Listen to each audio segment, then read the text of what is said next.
Um Dia de Entrudo, conto de Machado de Assis. Interpretação de Mateus Elias Cruz Antunes.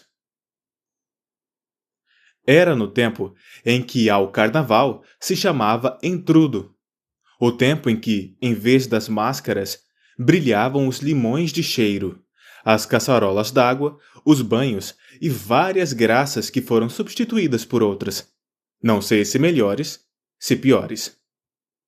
2 dias antes de chegar o entrudo, já a família de Dona Angélica Sanches estava entregue aos profundos trabalhos de fabricar limões de cheiro.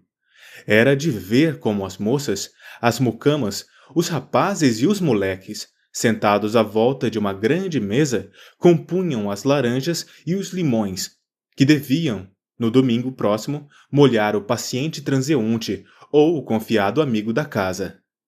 Dona Angélica tinha, nessa época, seus 59 anos. Nascera mais ou menos no tempo da Conjuração de Tiradentes. Criada por um lavrador de Minas, Dona Angélica adquiriu certos princípios liberais, mas perdeu-os em 1808, quando veio ao Rio de Janeiro e assistiu à entrada da Corte Real. Ainda que esta mudança nos princípios políticos de Dona Angélica foi resultado de uma paixão por um arqueiro ou o que quer que seja da Guarda Real, Dona Angélica pertencia, fisicamente falando, a essa classe de mulheres capazes de matar um porco de uma cajadada. Além de possuir um par de espáduas atléticas, tinha um gênio de arremeter contra qualquer obstáculo e vencê-lo. Parece que o namorado desdenhava as mulheres alfenins, as criaturas quebradiças e moles, gostava de uma robustez que indicava saúde e disposição para trabalhar. Angélica resumia tudo isso. Amaram-se e no fim de algum tempo celebrou-se o casamento, com aplauso de amigos e conhecidos. Pouco importa saber que fim levou o Sr. Tomás Sanches, no tempo em que se passam essas cenas que vou relatar. Basta saber que morreu quando de todo se lhe extinguiu a vida, coisa que, provavelmente, não lhe aconteceu sem perder a saúde. Demais, não é bom falar do finado Tomás Sanches ao pé de Dona Angélica. A pobre senhora ainda hoje o chora. Mas não lhe falem de homem que mereça o respeito, o amor e a consideração, porque Dona Angélica cita logo um caso do marido, que, entre parênteses, enriqueceu em pouco tempo. Não ficou estéril a aliança de Sanches e Angélica. 5 foram os frutos de tão abençoada união, 2 do sexo masculino e 3 do sexo feminino. Carlos e Benjamin se chamaram os rapazes. As raparigas receberam os nomes de Teresa, Ermelinda e Joana. Os sinais particulares desta prole eram os seguintes. Joana tinha o nariz muito comprido. Ermelinda era muito pequena. Teresa era alta e cheia. Quanto aos rapazes, a única diferença entre Carlos e Benjamin era que o primeiro ria a cara do segundo regularmente, uma vez por semana, sem que o outro tirasse nunca a desforra de semelhante afronta. Ultimamente, a afronta tinha sido tal que Benjamin achou prudente deixar de falar ao irmão. Havia já 5 dias que reinava entre ambos essa interrupção de relações diplomáticas, quando a festa do entrudo veio reconciliar tudo. No momento em que tomamos conhecimento com a família Sanches, estão eles em boa harmonia, despejando cera dentro das formas de limões, ou enchendo os que já estão prontos com água de cheiro. Fora injustificável esquecimento deixar de mencionar entre os fabricantes de limões o jovem Batista, rapaz alegre e magro, dono de um armarinho na mesma rua em que moravam os Sanches, amigo de moças e até, dizem, namorado de Teresa. Citarei do mesmo modo uma prima de Dona Angélica, 42 anos, e uma sobrinha da dita, 26, sendo que esta, Dona Lucinda, era filha daquela, Dona Maria. Vinham para a mesa as caçarolas cheias de cera derretida, e todos aqueles operários mergulhavam nelas os limões e as laranjas, ou despejavam cera dentro de formas de pau. Olhe, prima, este saiu bem bom, diz Lucinda. Já viu os meus? Pergunta Teresa. Quantos tem você? 12. Eu tenho 9. Eu cá já fiz 24, exclama Carlos. O Benjamin só fez 5. Mas é que eu não sei o que tem a minha forma. Redargue o pobre Benjamin, envergonhado. És um desastrado, não passas disto. Carlos, que é isso? Eu não quero búlia. Estas palavras foram ditas por Dona Angélica, que nesse momento, tendo visto de dentro com a prima Dona Maria, contava-lhe não sei que história de legumes e escravos. Tia Maria hoje não tem feito nada, exclamam as raparigas Sanches. Pois, já não fiz 2 limões? 2 só, está bem aviada. Está bom, raparigas, deem cá uma forma, não quero parecer que sou vadia. Dona Maria sentou-se e fez vagarosamente alguns limões. Houve algum tempo de silêncio, só interrompido pelo andar das escravas. A campainha da cancela da escada, o som do nariz do Batista, que estava endefluxado, e nada mais. Dona Angélica, que andava de um lado para outro, aproximou-se da mesa e disse: Bem, acabem com isso por enquanto, que é preciso pôr a mesa. Já, mamãe! Exclamaram as filhas. Pois então, são 2h30. Carlos aprovou in petto a ideia de pôr a mesa. E Dona Maria, que costumava jantar a 1h, achou a resolução de Dona Angélica acertadíssima. Tem razão, prima. Se deixarmos estas meninas aqui, são capazes de ficar até amanhã. Não é conveniente, disse Batista com uma voz entrecortada pelas urgências do defluxo. Não é conveniente interromper o trabalho enquanto há cera líquida. A cera é um produto que não dá de jantar. Interrompeu brutalmente Carlos, pondo a forma de lado e levantando-se da mesa. As moças insistiram e ficaram ainda 1/4 de hora fazendo limões. Benjamin queria levantar-se também, mas um olhar de Lucinda o deteve, e desde já qualquer leitor, ainda que não seja mais perspicaz que um chapéu, terá compreendido que os 2 jovens se amavam. A saída de Carlos agradou geralmente a sociedade. O filho mais velho de Dona Angélica era um verdadeiro perturbador de festas. Ausente, reinou mais tranquilidade. Batista pôde olhar mais vezes para Teresa e Benjamin piscar mais livremente os olhos a Lucinda. Se Carlos estivesse presente, não hesitaria em dizer: Temos namoro? Não? Que é isso, senhor Batista? Olá, prima, então. E outras frases como estas, que reduziam as faces dos culpados a verdadeiras inflamações de vergonha.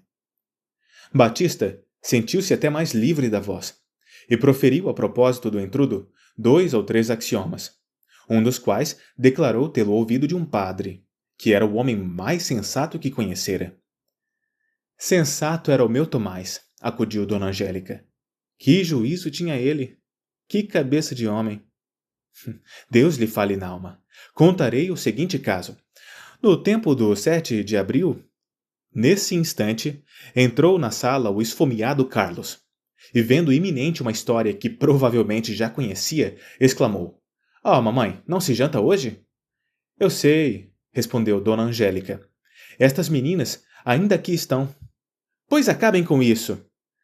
Dizia eu que, em 7 de abril, Carlos atirou-se à mesa e tal bulha fez que impediu o trabalho e a anedota. Dona Angélica adiou a prova do bom juízo do finado Tomás Sanches. As moças deixaram a mesa, e a mucama veio pôr a mesa do jantar. Aproveitando o intervalo, pois aceitara o oferecimento de Dona Angélica para jantar, foi Batista alguns instantes ao armarinho para saber se havia novidade. Teresa foi logo à janela e trocou um sorriso com o namorado. Dona Maria sentou-se com Ermelinda, a um canto, para indagar se alguma coisa havia entre Teresa e Batista. Eu creio que há alguma coisa. Tu não sabes nada? Ermelinda respondeu. Eu nada, titia. Mas é impossível que não haja. E se é exato, falarei disto à tua mãe. Por quê? Perguntou Ermelinda, sobressaltada. Não convém que tua irmã se case com um dono de armarinho, um pax vobis, uma posição inferior. Ermelinda calou-se, prometendo a si mesma ir contar tudo à irmã. Carlos passeava pela sala de jantar, atirando de quando em quando bolas de papel ao irmão, que por prudência fingia estar contando as tábuas do assoalho. Joana contava a Lucinda um namoro que tivera com um rapaz da Rua do Piolho, enquanto a prima lançava de quando em quando um olhar a Benjamin. Muito custa vir este jantar. Parece que nunca mais se acaba de pôr à mesa. Tia Maria já há de estar com uma fome.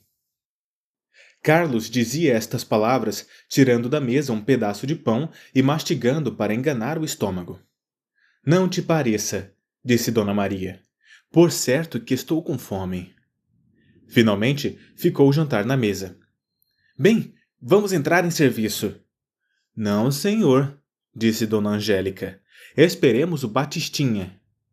Onde foi ele? Foi à casa. Esta agora. Havemos de estar em casa à espera de um estranho? E logo quem? Carlos! Exclamou a mãe. Tu has de ser sempre um... Dona Angélica mastigou o epíteto. Carlos, pondo as mãos nos bolsos da calça, entrou a passear como um homem chegado ao último grau do desespero. Estou capaz de ir jantar a uma casa de pasto. Pois vai! Nesse momento, ouviram-se passos na escada. Graças! Disse Carlos. Chega o desejado. Não era o desejado. Era o senhor Tibúrcio Mendes, negociante de negros novos, homem taludo e bojudo, vermelho e asseado. Dá licença, dona Angélica, disse ele, parando na escada. Entre, senhor Tibúrcio. Bons olhos o vejam. Na entrada, o senhor Tibúrcio foi cumprimentando rasgadamente a companhia. Faltava este cágado, disse entre si Carlos.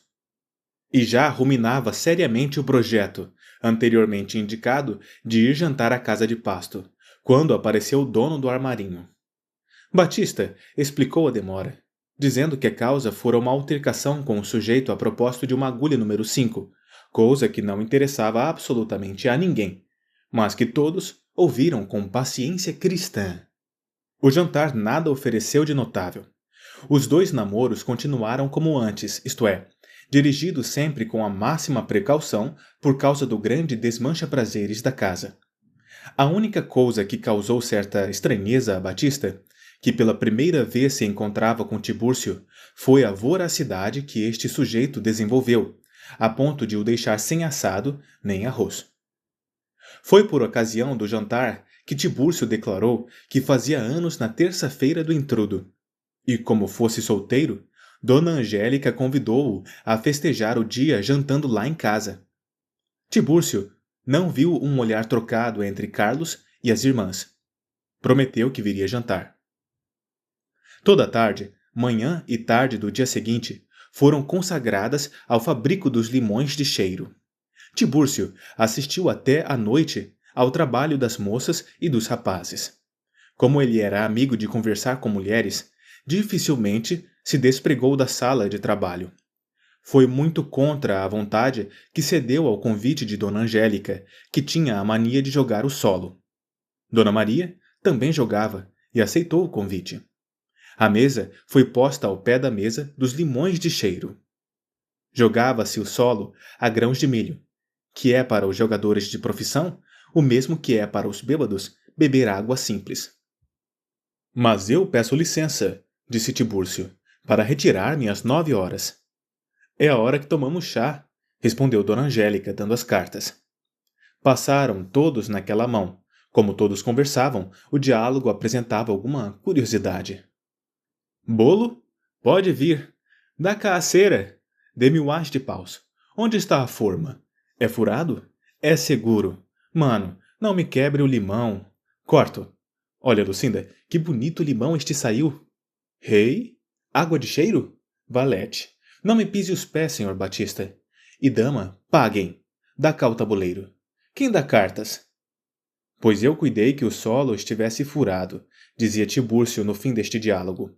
Os ouros estavam com a senhora Dona Maria, e se não se descarta do valete, bem podia ser que eu o encontrasse em quarto. E estava perdido. A prima jogou mal, dizia Dona Angélica. Devia esperá-lo nos ouros. Eu esperava nas copas. As copas estavam seguras. Às 9 horas terminou o jogo. Serviu-se o chá. Saiu Tibúrcio, e todos foram dormir.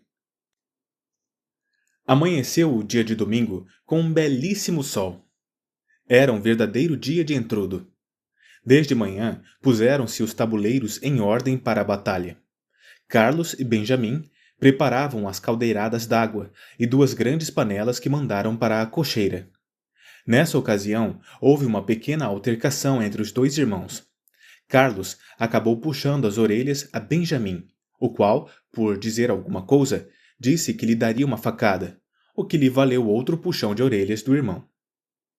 Triste inspiração foi a de Batista, que marcou esse dia para pedir a mão de Dona Teresa. A moça entendia que se devia aproveitar um dia alegre para achar Dona Angélica de bom humor. Verdadeiro engano, porque Dona Angélica, conquanto não jogasse o intrudo, achava prazer em ver brincar as raparigas e não prestava grande atenção a outras coisas. O dia começou bem. Alguns sujeitos que passavam foram um alvo de meia dúzia de limões de cheiro, que os deixaram um tanto úmidos, e mais nada. Jantou-se mais cedo. Às 3h30 estavam as moças vestidas e prontas à janela. A sala estava cheia de tabuleiros com limões de cheiro. Os rapazes ausentaram-se. Correu assim 1 hora sem incidente notável. Constante fogo de água trazia a rua agitada. Os gamenhos, munidos de limões, iam atirando às senhoras que estavam às janelas, e estas correspondiam ao ataque com um vigor nunca visto. Havia em casa de Dona Angélica cerca de 1.200 limões. Imaginem se o combate podia fraquear. Ao cabo de 1 hora de combate, desapareceu Lucinda pelo interior da casa. Dona Maria e Dona Angélica, que estavam assentadas na sala, conversavam sobre os sucessos da sua mocidade.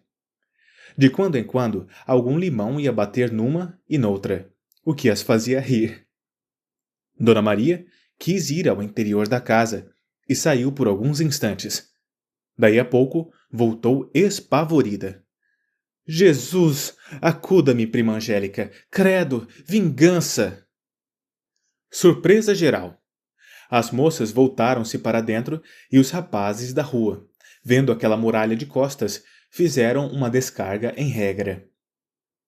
Que é? Perguntou Dona Angélica espantada. Será o canhoto? Qual canhoto? Quero vingança! Que desaforo! Mas que é? Dona Maria estava sufocada. Sentou-se, bebeu um pouco d'água e falou.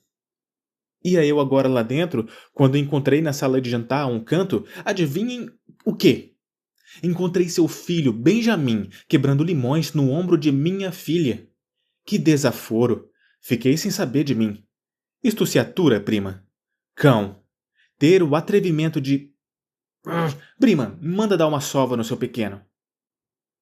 Neste tempo, já Lucinda tinha entrado na sala e ouviu a narração da mãe, com um espanto tão fingido que parecia um diplomata. Estás aí, exclamou Dona Maria. Deixa estar que me pagarás lá em casa. Mas que é? Dona Angélica mandou chamar Benjamim. O rapaz estava na cocheira. Correu ao chamado da mãe. Que é isso, Benjamim?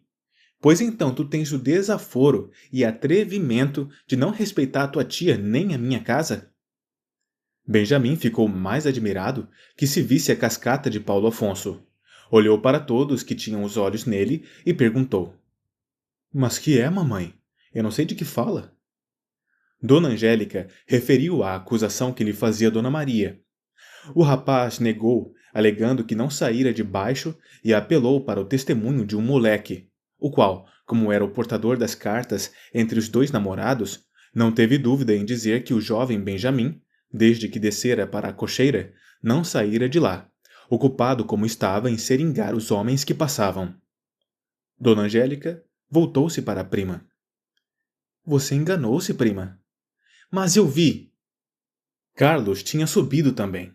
E, ou para salvar o irmão, a quem não tinha raiva, ou para terminar um incidente que perturbaria a festa, confirmou o dito do moleque. Mas Dona Maria, que tinha visto, insistia e punha em dúvida a asserção dos sobrinhos e do moleque. Foi engano, diziam uns. Titia estava preocupada e pareceu-lhe ver qual engano nem preocupação, pois se eu vi... Entrara no meio desta bulha o jovem Batista, trajando casaca, luvas de pelica e gravata branca. Veio de Sege para chegar intacto, apesar de morar perto. Ouviu a discussão, informou-se do que era e concluiu que devia ser engano de Dona Maria. Esta insistiu na afirmativa. Dá-se muitas vezes, disse Batistinha sentenciosamente, que a nossa imaginação figura objetos reais quando eles são simplesmente hipotéticos. A história tem um exemplo. Bruto dizem que viu a sombra de César. Foi naturalmente a impressão imaginária que lhe produziu a espécie de presença real. O órgão visual tem fenômenos extravagantes. Os recentes trabalhos da ciência... As moças voltaram as costas e foram para a janela, exceto Teresa, que ficou ouvindo o discurso do namorado. Os rapazes desceram a cocheira. Batista continuou o discurso. Como tinha lido uns livros de ciência, explicou às senhoras qual a organização do nervo óptico. E como por acaso falasse em olhos bonitos, lembrou-se Dona Angélica de contar uma anedota acerca dos olhos do finado Sanches, em 1834. O incidente acabou assim. Dona Maria ficou convencida de que realmente fora imaginação sua. Agora, se Dona Angélica quiser dar-me a honra de uma palavra em particular, disse Batista, ficar-lhe-ei sumamente penhorado. Agora reparo, disse Dona Angélica. Que trajo para dia de entrudo! Minha senhora, respondeu Batista, os grandes sentimentos não conhecem entrudo. Fala muito bem este moço, pensou Dona Maria. A dona da casa foi com Batista para o interior. Minha senhora, disse Batista arrestando-se na sala de jantar diante de Dona Angélica. Muito há que eu nutro, dentro do meu coração, um desses sentimentos que, mal aplicados, podem produzir não só os infortúnios domésticos, como até a ruína dos impérios. E bem aplicados, são a verdadeira bem-aventurança deste mundo. O amor, minha senhora, é o que o bordão é para os cegos, o vento para os navegantes, a saúde para os enfermos, o espaço para os passarinhos. Então, ama? Loucamente. Seria um inferno este amor se não fosse retribuído. O que é um amor sem retribuição? É o abutre de Prometeu. Sou recompensado com igual amor ao meu. Amor amore, como diz a sentença latina. Que deseja de mim? A luz. A senhora tem a minha luz nas suas mãos. Pode dar-ma se quiser. Amo sua filha, Dona Teresa, e desejo unir-me a ela pelos laços matrimoniais.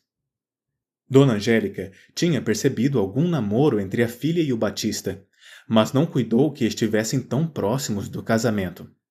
O que sobretudo a fez pasmar foi a escolha do dia. A este respeito, observou Batista que, vindo a palavra intrudo do latim introito, que quer dizer entrada, estava ele de acordo com o dia, desejando entrar na família. O trocadilho despertou as recordações conjugais da senhora Dona Angélica, que citou mais uma anedota do finado Tomás Sanches. Quanto ao que me pede, concluiu ela, se Teresa quiser, não tenho razão que opor a uma união que desejo ver feliz e tranquila. A senhora chega ao sublime, disse Batista. Depois, abrindo os braços, minha mãe! Exclamou ele. Dona Angélica abraçou-o cerimoniosamente, porque achava o rapaz romântico demais. Quando poderei ter resposta definitiva? Já, se quer, mas é melhor logo. Quando lhe... Neste momento ouviu-se um grande grito, depois outro e outro. Depois um barulho infernal. Dona Angélica correu à sala para saber o que era. Batista foi atrás dela. Na sala, ninguém sabia a causa do barulho. O barulho vinha da cocheira. Há de ser algum sujeito que os rapazes meteram no banho, disse Dona Angélica, toda trêmula. Ah, meu Deus! Estes pequenos ainda me hão de dar algum desgosto grande. Quis descer, mas Batista a impediu alegando gravemente que uma senhora nunca deve descer. Os gritos continuaram ainda há algum tempo. Depois cessaram. Ouviu-se uma voz trêmula de frio lançar uma imprecação aos rapazes. Ah, meu Deus, que rapazes! Que desgostos! Subiu alguém à escada. Daí a alguns segundos, entrava na sala o senhor Tibúrcio, vestido de branco, mas todo molhado como se saísse do mar. Entrou respingando a sala toda. Jesus, que é isso? Ah, minha senhora, eis o estado em que me puseram os seus rapazes. Veja se isto não é um desaforo. Entrei com toda a confiança em sua casa, e os seus meninos, sem que eu lhes houvesse feito mal, agarram-me, metem-me dentro de uma gamela e despejam-me um barril de água por cima, ajudados por 2 moleques. A narração fez enraivecer Dona Angélica e rir as raparigas. Efetivamente, a figura do Tibúrcio era mais para rir que outra coisa. O homem bufava que parecia uma baleia. Batista agradeceu ao céu ter vindo em ocasião em que encontrou os rapazes em cima, escapando assim a alguma caçoada. Assentou-se o Tibúrcio, enquanto Dona Angélica ia ver se havia roupa em casa que lhe servisse para mudar aquela. Tibúrcio contava suas impressões do banho a Dona Maria, e Batista conversava com Dona Teresa, a quem deu a agradável notícia de que tudo estava arranjado. De repente, aparece Carlos à porta da sala, armado de uma grande seringa de folha de Flandres. Pede silêncio às moças com o sinal e deita um esguicho à nuca do Tibúrcio. Tibúrcio soltou um grito, pegou na cadeira e removeu como pôde o corpo até a porta da sala. Mas Carlos, que sabia o sistema dos antigos partos, fugiu, dando-lhe mais um esguicho pela cara. Não se zangue, disse Dona Maria, acalmando Tibúrcio, que prometeu desancar o rapaz. Isto afinal são brincadeiras de rapazes. Todos eles o respeitam muito. Não está mal o respeito. Dona Angélica voltou à sala. Senhor Tibúrcio, vá lá para o quarto da sala de costura. Já lá mandei por alguma roupa. Tibúrcio obedeceu.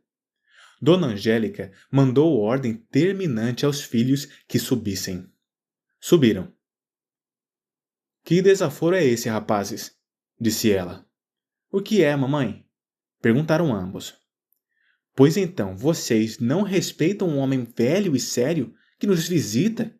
Isto é bonito? Mas foi uma brincadeira. Pois eu não quero mais essa brincadeira. Brinquem lá com quem quiserem, mas não com as pessoas que vêm à minha casa. Interveio o futuro genro de Dona Angélica. Minha senhora, eu estou convencido de que estes dignos moços brincam como todos os da nossa idade, sem nenhuma intenção de ofensa. São jovens dignos de toda a estima, incapazes de ofender a quem quer que seja, mormente as pessoas que têm a honra de frequentar esta casa. É verdade, disse Carlos. Portanto, continuou o advogado dos rapazes, releve-se-lhes um ato próprio do dia. Muito bem, exclamaram os rapazes, aproximando-se de Batista para lhe agradecer a defesa. Batista estendeu-lhes a mão. Mas quando menos o esperava, viu-se agarrado pelos 4 braços vigorosos dos rapazes e levado pela sala fora, e depois pela escada abaixo.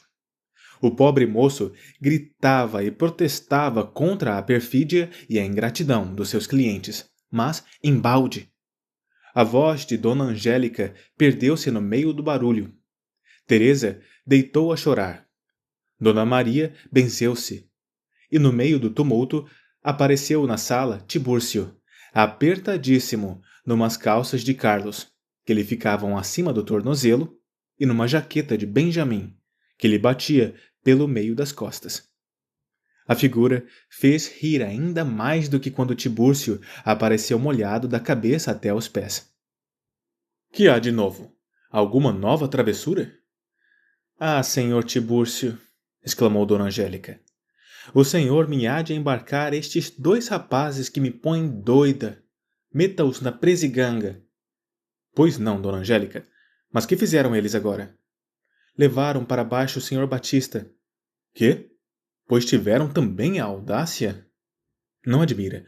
Não me meteram no banho? Tibúrcio sentiu uma espécie de satisfação em ver que não era a única vítima. Pouco tempo depois, subiu Batista e, sem ousar aparecer na sala, pediu a Dona Angélica que lhe desse alguma roupa que vestir. Foi satisfeito. Dona Angélica mandou vir o bacalhau com que se castigavam os escravos e foi abaixo em pessoa. Andem, lá para cima! Quando não, vai tudo a vergalho! Os rapazes obedeceram. Dona Angélica não era só mulher de prometer, era mulher de cumprir. A tarde caía. Os rapazes adiaram a festa para os dias seguintes. Mudaram também de roupa e deixaram-se ficar na sala de jantar. Batista voltou à sala um pouco envergonhado. Tibúrcio já estava mais calmo. Dona Maria começou a rir, e Dona Angélica encaixou uma anedota a respeito de Sanches. As moças sentaram-se também. Gastaram todos os limões? Perguntou Dona Maria, sem ver 2 tabuleiros cheios. Todos não, disse Ermelinda. Ainda temos para amanhã. Isso sim, disse Tibúrcio. Isso é brincadeira que eu aprovo. O limão é delicado e diverte a gente. Diz muito bem, assentiu Batista. Mas o banho é selvagem, é brutal, deve acabar, e há de acabar. A civilização não comporta apoiado. Os rapazes voltaram à sala. Tibúrcio dirigiu-se a Dona Maria para dizer alguma coisa que o impedisse de olhar para os seus algozes. Ao passo que Batista tirou o relógio, trouxe-o ao ouvido, deu-lhe corda, etc. Tudo para evitar o primeiro olhar dos filhos de Dona Angélica. Ninguém reparou que os rapazes traziam as mãos nos bolsos grandes dos paletós de brim. Sentaram-se ambos a conversar. Ao princípio, nem Tibúrcio, nem Batista lhes dirigiu a palavra. Mas, convindo evitar o ridículo do amu depois de banho, pouco e pouco foram conversando com eles e restabeleceu-se a confiança. Não tardou, porém, que Carlos pregasse em Tibúrcio um rabo de papel, e Benjamim outro em Batista.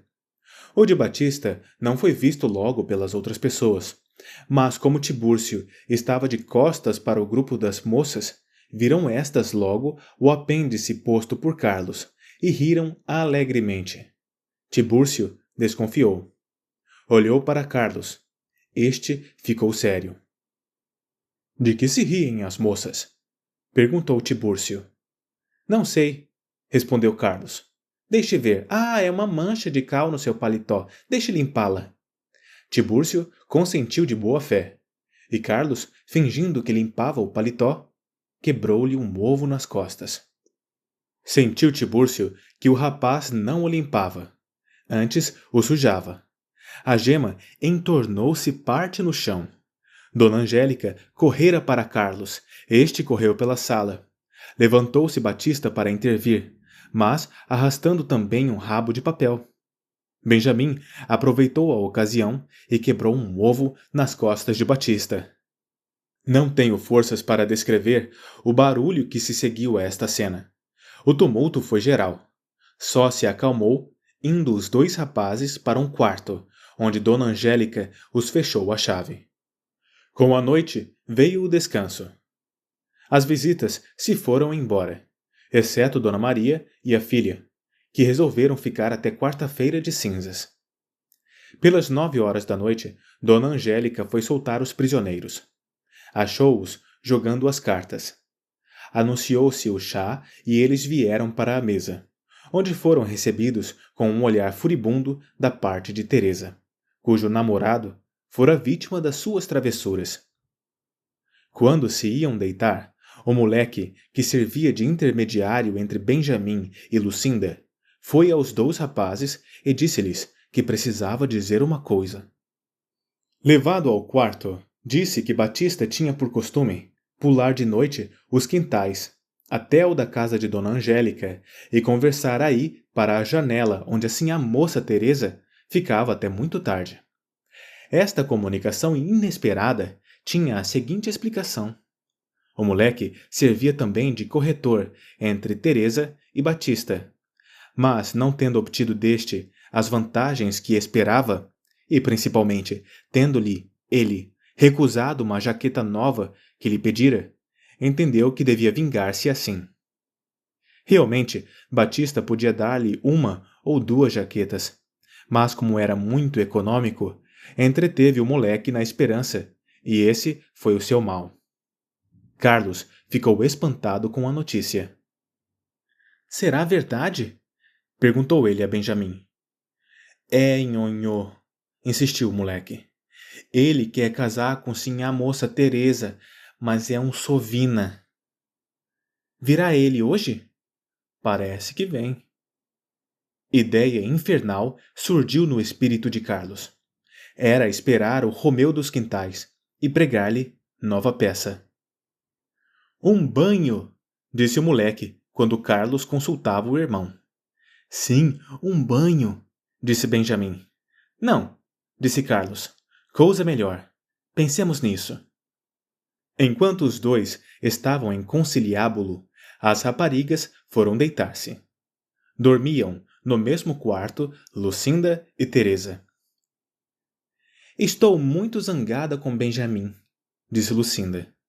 Não gostei que fizesse aquilo no teu noivo. Cala a boca, não fales alto. Não foi só ele, foi o Carlos, que é sempre o autor destas ideias. Amanhã hei de passar uma sarabanda aos dois. Não digas nada, é melhor. Por quê? Porque vais casar, bem sei. Teresa sorriu. Depende de mim, disse ela. Titia já te perguntou alguma coisa?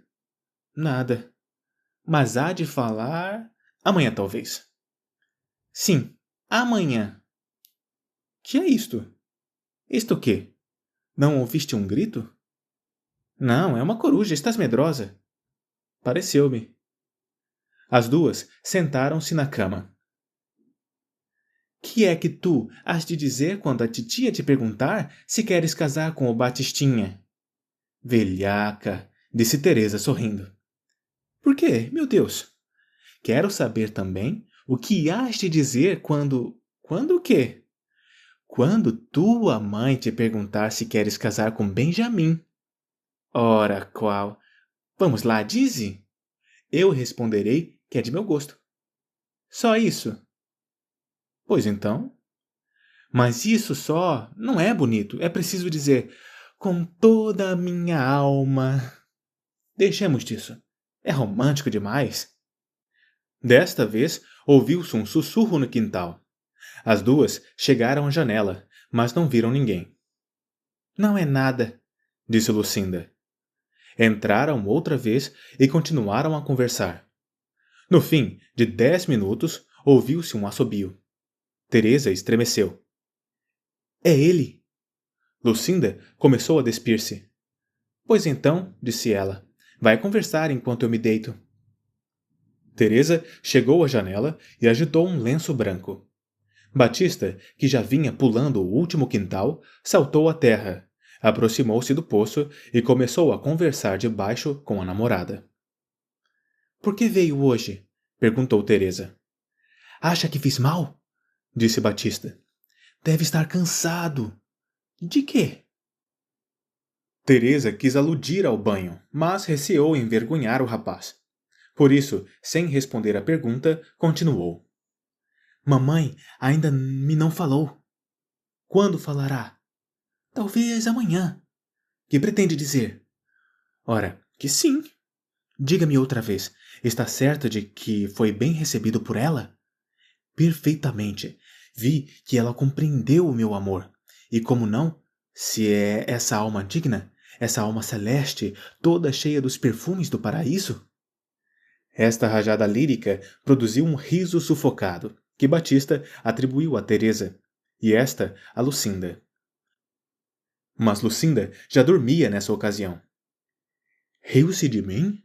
Perguntou Batista. Que pergunta? Parece. Ah, não insulte aquela que vai ser sua esposa. Insultá-la? Jamais. Não. Eu daria o meu sangue para vingar aquele que a insultasse. Mas, diga-me, Teresa, você está contente casando comigo? Oh, muito feliz.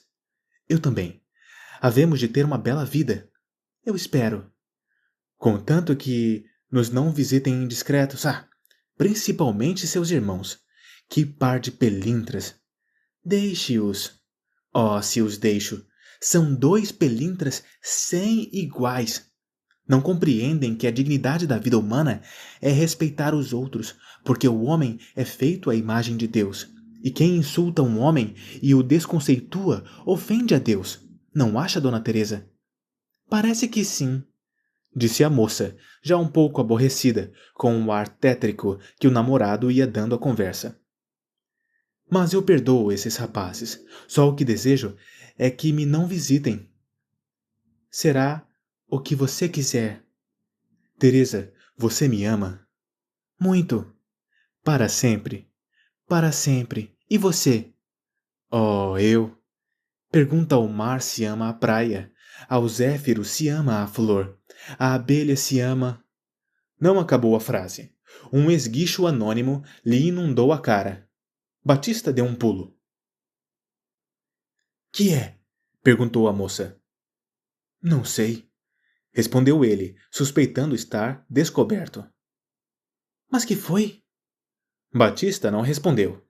Imaginou logo que estava espiado e achou conveniente não dizer palavra e safar-se. Infelizmente, a noite estava escura e podia ele esbarrar-se com algum dos rapazes. Meu Deus! Exclamou a moça. Que é? Nada.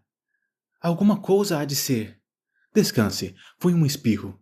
Como ia dizendo este momento, aqueles seus manos são moços alegres, mas dignos. Que galante ideia tiveram de me meter no banho. Isso é irônico, disse Teresa. Qual? É sincero. Eu só me zango no momento, mas depois reconheço logo que não há intenção de caçoar comigo. Desta vez, recebeu um esguicho por trás. Ai! Disse ele. Mas que tem você? Perguntou a namorada aflita. Nada, é um calo. São excelentes aqueles moços. Outro esguicho nas pernas. São excelentes, continuou Batista, tremendo de frio e de medo. Eu, se os encontrasse agora, abraçava-os. Desta vez foram 2 grandes esguichos. Batista teve ideia de pedir perdão. Mas, por um resto de pudor, não quis fazer figura triste diante da namorada. Esta cada vez compreendia menos o rapaz. Os esguichos continuaram. Ele falava entrecortando as frases.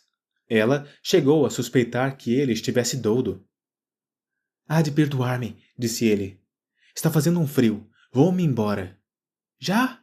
Já. Adeus. Adeus. Até amanhã. Teresa fechou a janela. Batista olhou à roda, de si.